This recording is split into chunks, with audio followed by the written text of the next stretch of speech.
টালিগঞ্জের স্টুডিওতে বা বাংলা ছবির জন্য একটা স্টুডিও ঠিকঠাক করে উন্নতি করতে পারি। অবশ্যই আমাদের মাননীয় মুখ্যমন্ত্রীর সাহায্য প্রচুর পেয়েছি আমরা। আসলে কি জানো, আমি যেটা ছোটদের জন্য আরো বলছি, যে কোনো জায়গায় যে কোনো কাজের ইতিহাস জানাটা খুব প্রয়োজন।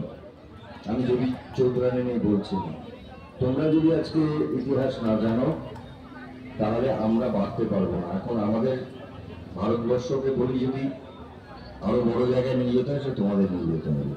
যে কোনো ইতিহাস জানাটা প্রয়োজন, কারণ আমরা যখন শুটিং করতাম এই টালিগঞ্জে, তখন স্টুডিওর মধ্যে বসার জায়গা ছিল না, খাওয়ার জায়গা ছিল না, আর আমাদের ইউনিটের লোকজনরা ছাড়া কোনো মানুষও ঢুকতেন না।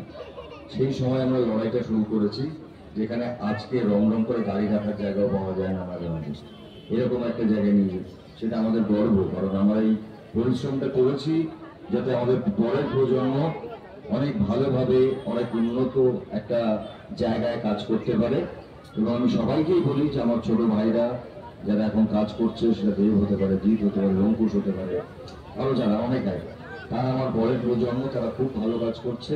কিন্তু ওরা আমার প্রতি একটা অদ্ভুত ভালোবাসা আছে, তাদের রেসপেক্ট আছে, কারণ ওরা জানেন যে আমি যে সময়ে মোটামুটি ভাবে বাংলা সিনেমাকে বলে দেওয়া হয়েছিল এটা শ্মশান, সেখান থেকে আমি আমার লড়াই শুরু করেছি। তো আমি মনে করি বাংলা সিনেমা যতদিন আমাদের বাংলা ভাষাকে বাঁচিয়ে রাখতে হবে, বাংলা গানকে বাঁচিয়ে রাখতে হবে, বাংলা নাটককে বাঁচিয়ে রাখতে হবে, বাংলা ভাষাকে বাঁচিয়ে রাখতে হবে, বাংলা সিনেমাকে বাঁচিয়ে রাখতে হবে, এবং সেটা তোমরাই বাঁচিয়ে রাখবে।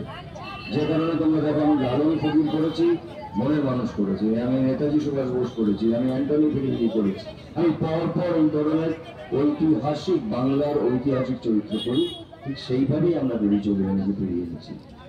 তোমরা ছবিটা গিয়ে হলে দেখো, সব ছবি দেখো, আর খুব ভালো থেকো। এবং বড়দেরকে আমার প্রণাম, ছোটদেরকে আমার অনেক অনেক আশীর্বাদ, ভালোবাসা, ভালো করে পুজো কাটবে। Thank you so much. আমরা গর্বিত এবার সেই মহাক্ষণ এসে উপস্থিত উন্নয়নের সঙ্গে। হ্যাঁ,